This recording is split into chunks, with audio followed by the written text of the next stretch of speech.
My guest has had a great deal of experience, including experience as an entrepreneur, co-owned a Goodyear dealership. She also worked as a PR manager at Chrysler. She is now the president of Job Creators Network Foundation. Please welcome back to the program, Elaine Parker. Elaine, how are you? I'm doing great. How are you, Larry? Elaine, my analysis of the election is pretty simple. I mean, there are lots of reasons, obviously, but primarily the question of are you better off now than you were 4 years ago could not be answered in the affirmative on the part of Kamala Harris. She couldn't answer that question. And then when she was asked, we called this on The View, a very softball question, underhanded pitch, right at the waist level where you can knock it out of the park. Is there anything you would have done differently in the last several years under Joe Biden? Nothing that comes to mind.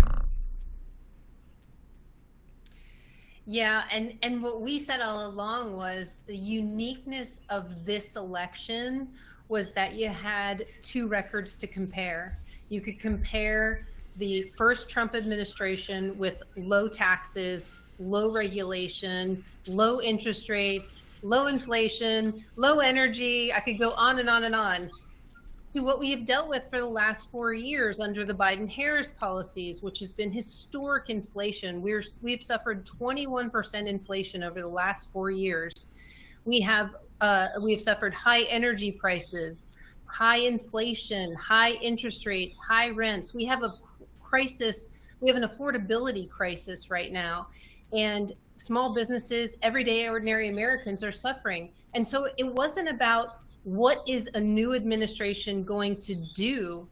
We didn't have to listen to a politician's promises. We simply had to look back at the record and see what the Trump administration had done. Elaine, I'm watching a Morning Joe show, which I do so you don't have to. And Joe Scarborough was talking about how butter is $3 a stick, or whatever the unit was. And Mika said $7. And he said, what? She said $7. He had no idea. I mean, I'm not saying that he ought to be doing the shopping and know this, but he had no idea that the average family of four is paying a great deal of money more for the same goods and services as that family paid 4 years ago, as reflected in the cost of butter. Had no idea. Yeah, and that's just how detached these elites are from what everyday ordinary Americans have been suffering. And that's why we heard loud and clear in this election that people want to afford life and small businesses want to succeed. They don't want to be punished for their success. And under the Trump administration with the Tax Cuts and Jobs Act, we saw more prosperity for everybody at all levels than we had seen in half a century. We had the lowest unemployment levels we had seen in every single demographic. We had rising wages, the fastest rising wages that we had seen in more than a decade. And and blue collar jobs, their wages were rising at a faster rate than white collar jobs. So people, middle class Americans, they were getting ahead under those policies. And that is simply what President Trump ran on, was the types of policies he had under his administration. And it all, Larry, it all goes back to energy and bringing down the cost of energy. Remember, we were energy independent under the Trump administration. The other day, he seemed to walk back a little bit his promise to lower prices. Am I misreading that? Did he walk that back a little bit? Is he trying to tamper expectations?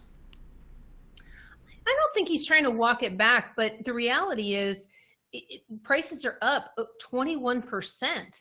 It's not going to happen overnight. And I think he's got to make it realistic. He still has, the House has a very slim majority. We have a majority in the Senate for Republicans, but we have to look at the regulations. DOGE is going to be incredibly important at trying to cut some of the government waste. We have to cut the government waste. We have to deregulate again and start cutting the regulations. And we have to increase our domestic energy production so that we can bring down the cost of everything. It's going to start there. I mean, he says it very clearly, drill, baby, drill. We have to do that.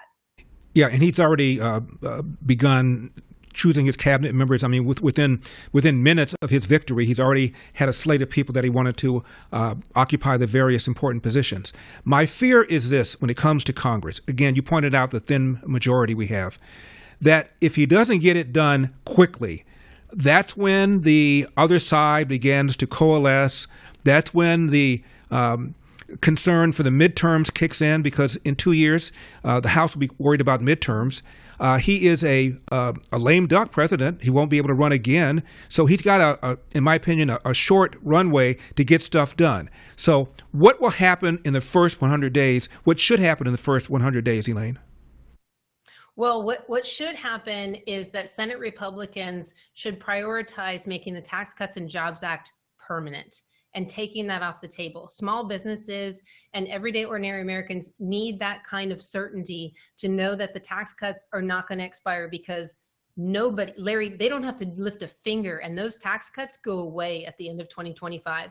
And right now we've heard a lot of talk about the possibility of Senate leadership, Republican leadership, putting off the tax cuts later in the year. And I think it's going to be a big fight. And the reality is that could be a big win. And what you have to remember is, in the first term, what did they take up? They took up healthcare first, and it failed.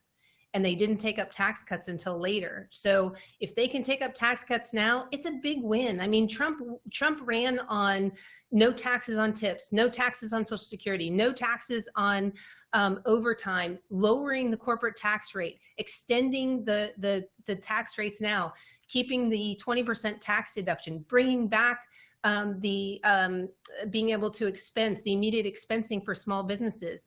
Those are all very popular with Americans across the board. And that's why they need to work on getting the tax cuts done first and prioritizing them first. We have 2 minutes left, Elaine. Let's talk tariffs.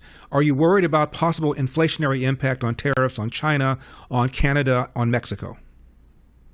Well, first, we've seen Canada and Mexico already come to the table and want to talk to Trump.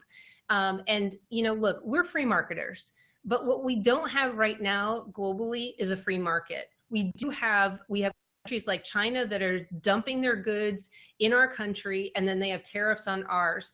And what we did see is we saw Trump effectively use tariffs in his first term. Remember, he's the guy who wrote The Art of the Deal. And so I trust that he is going to use these in a strategic way to negotiate. But we do have to be careful of our small businesses, not to disproportionately hurt them. Again, I'm pro-free enterprise, pro-free market, right, and that's what I want to see. But that's not what we have right now, and we have to get there. And we're already seeing these leaders come to the table and want to talk to him. Look at Canada. Look at Mexico. 30 seconds left, Elaine. Do you consider the borders and mass deportation to be an economic issue? I know it's a crime issue. It's obviously a big drag on our economy. The things that we were looking at was the criminality and the cost to our small businesses that were coming across the border, and shutting down that border was so important. And I think going after the crime, the immigrants who are criminals first, and prioritizing them to deport them out of the country is going to be very important for the safety and economically for our small businesses and Americans. Elaine Parker, you did it in 30 seconds. Thank you very much. President of Job Creators Network. We'll talk soon. God bless.